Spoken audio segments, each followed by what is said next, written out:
Hello everyone, welcome to another video. और आज हम बात करेंगे सीजीपीटी काउंसलिंग में टीएफडब्ल्यू सीट क्या होती है, आप इसमें कैसे अप्लाई कर सकते हो और क्या क्या बेनिफिट्स आपको मिलता है। क्योंकि बहुत अच्छी अच्छी रैंक होने के बावजूद लोगों को टीएफडब्ल्यू का मतलब ही नहीं पता होता है और बेनिफिट्स नहीं उठा पाते और उनको फुल फीस पे करनी पड़ती है। तो वो देख लेते हैं। तो टीएफडब्ल्यू का मतलब क्या है, पहले ये समझते हैं। टीएफडब्ल्यू का मतलब है ट्यूशन फ़ी वेवर। मतलब इसमें फ़ीस आपकी माफ़ हो जाती है, जितना भी ट्यूशन फ़ी होता है वो सरकार पे करती है, आपको कुछ भी पे करने का ज़रूरत नहीं है और आप बिल्कुल फ्री में पढ़ते हो।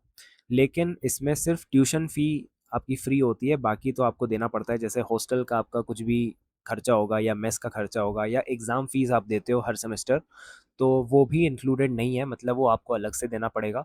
और यूजुअली 5% सीट्स ही रिजर्व्ड होती हैं टीएफडब्ल्यू के अंदर। जैसे एग्जांपल के लिए अगर मैं बोलूँ, किसी भी ब्रांच में 100 सीट्स हैं तो 5 सीट्स ऐसी होंगी जो टीएफडब्ल्यू के अंदर आ रही होंगी और वो 5 स्टूडेंट्स का खर्चा सरकार उठाएगी। तो ये इनकम बेस्ड होता है यूजुअली, मतलब इसमें सिर्फ इकोनॉमिकली वीक स्टूडेंट्स अप्लाई कर सकते हैं और एलिजिबल होते हैं। तो इसकी एलिजिबिलिटी समझ लेते हैं। तो टीएफडब्ल्यू अप्लाई करने के लिए आपकी ये 3 एलिजिबिलिटी होनी चाहिए। मतलब family income less than 8 lakh rupees per year. मतलब अगर आपकी फैमिली इनकम 8 लाख से कम है तो आप इसमें अप्लाई कर सकते हो। आपके पास एक वैलिड इनकम सर्टिफिकेट होना चाहिए जिसमें मेंशन हो कि आपकी फैमिली इनकम 8 लाख से कम है और सीजीपीटी में अच्छा रैंक होना चाहिए। मतलब एक अच्छी रैंक होगी तो आपको प्रेफरेंस मिल जाएगी, क्योंकि सीट्स बहुत लिमिटेड होती हैं तो वो उन्हीं को देना चाहते हैं कि जिसकी रैंक भी अच्छी हो और थोड़ा सा उनकी फैमिली इनकम अगर कम है तो वो कवर हो जाए। तो ये 3 एलिजिबिलिटी होती है। तो आगे देख लेते हैं। टीएफडब्ल्यू अलग से आपको अप्लाई नहीं करना होता है, क्योंकि बहुत सारे लोग पूछ रहे थे कैसे अप्लाई करना होता है। तो टीएफडब्ल्यू के लिए कुछ अलग से फॉर्म नहीं होता है, आपको काउंसलिंग के टाइम ही सेलेक्ट करना होता है। तो देख लेते हैं स्टेप बाय स्टेप प्रोसेस कैसा होता है। तो सबसे पहले आपको cgdt.admissions.nic.in पे जाना है, जो उनका ऑफिशियल वेबसाइट है। वहाँ पे आप रजिस्टर करोगे और आईडी पासवर्ड बनाओगे और आपको अपनी काउंसलिंग फ़ी 300 रुपीज़ पे करनी होती है। फिर आपको डॉक्यूमेंट्स अपलोड करने रहेंगे, इंपॉर्टेंट डॉक्यूमेंट्स जो हैं सीजीपीटी का स्कोर कार्ड, 10th की मार्कशीट, 12th की मार्कशीट, इनकम सर्टिफिकेट। और ये टीएफडब्ल्यू के लिए काफ़ी मैंडेटरी है, मतलब इसके बिना आप टीएफडब्ल्यू में अप्लाई नहीं कर सकते।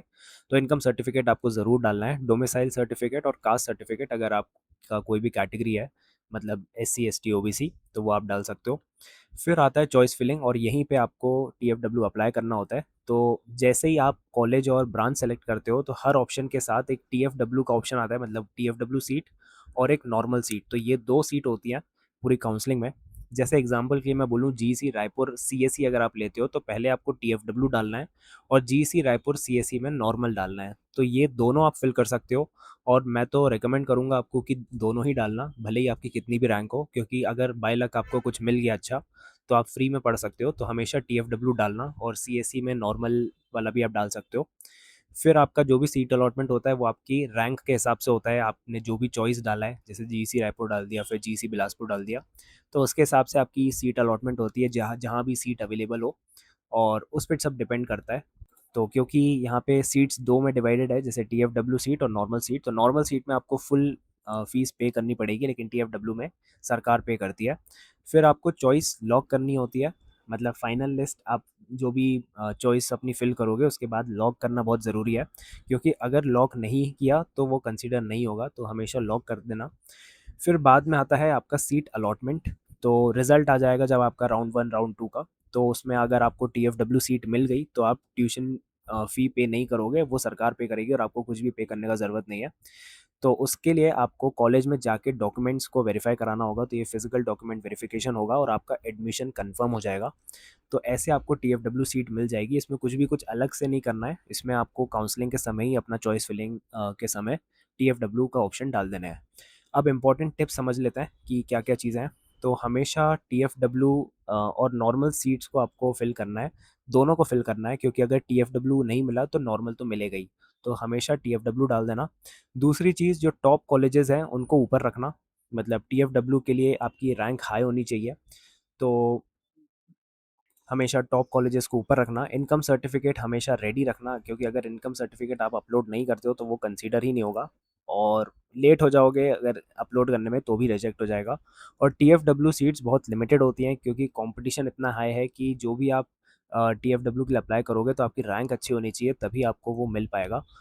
तो कॉमन मिस्टेक्स भी देख लेते हैं। जैसे मैंने ये 2 चीज़ें आपको बता दी, अगर आपने टीएफडब्ल्यू ऑप्शन ही सेलेक्ट नहीं किया तो गड़बड़ हो जाएगी। इनकम सर्टिफिकेट आपको अपलोड करना है हमेशा।